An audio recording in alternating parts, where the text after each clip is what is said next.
Alright, in this video we're going to be talking about why you should be sticking away from running only E85.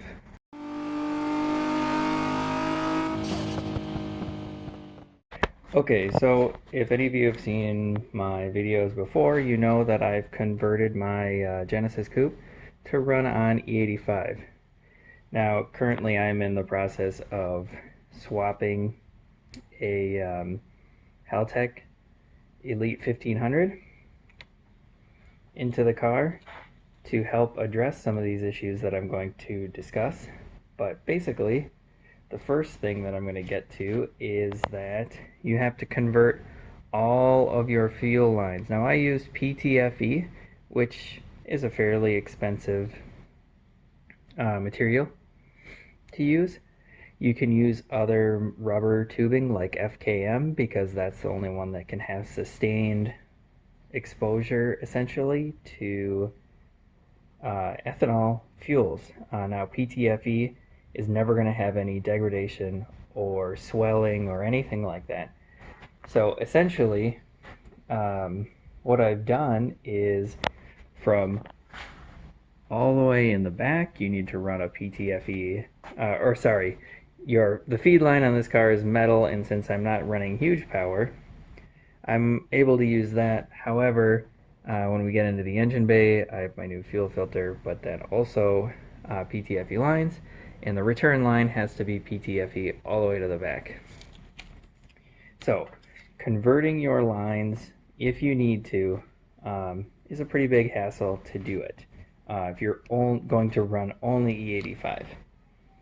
So, the next thing that I'm going to talk about is that, in my opinion, running E85 is just something that is, especially for a daily driver, is just something that is overhyped. Now, like, is it great for your intake temperatures and making more power and all that? Yes, absolutely. It's better for everything. That being said, if you are only running a daily driver, are you going to notice that extra 10%? Do you need it to be in race mode all the time? Because now when you have that ethanol in, you need to have this content sensor, and you need to monitor that content, because if you're running an OEM ECU like I am currently, you need to make sure that your ethanol content doesn't fall too low compared to what the car was tuned on. And that kind of leads me back to why I have this Haltech, is that can be tuned, and in your maps it can adjust in real time based off of your ethanol content, so you don't need to monitor as close. So the next two things are basically related to each other, and that's going to be the miles per gallon that you're getting, your fuel economy, and the availability. So I live in an area where E85 isn't readily available everywhere, which is why you have to inject about 30% more fuel.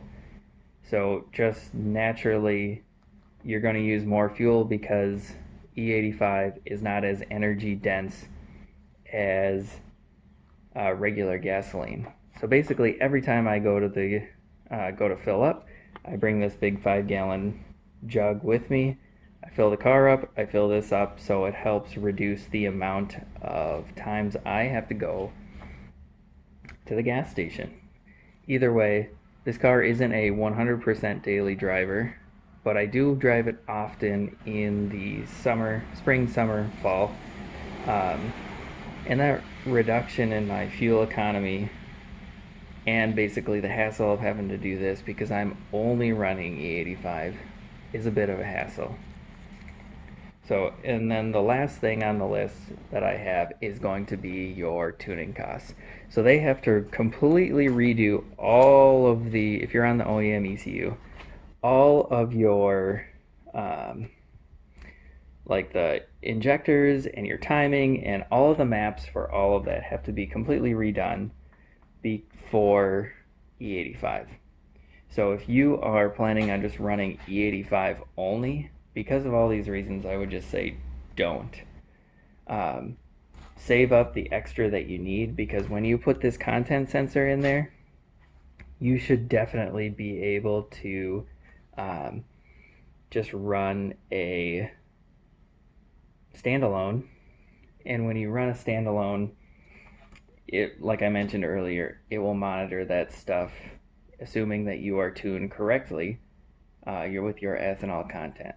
So basically, this video hasn't just been avoid E85, just avoid E85, only E85, and do a flex fuel option, because if you're going through all the extra effort of running all the fuel lines and getting a new tune and everything, basically you don't want to end up stranded because you're not close enough to another station to fill up with E85. So that's a big reason why I am converting to the Haltech. Yeah, so basically, if you're going to go through all this work, make it a flex fuel car so that you can run the car on any fuel that you have readily available to you.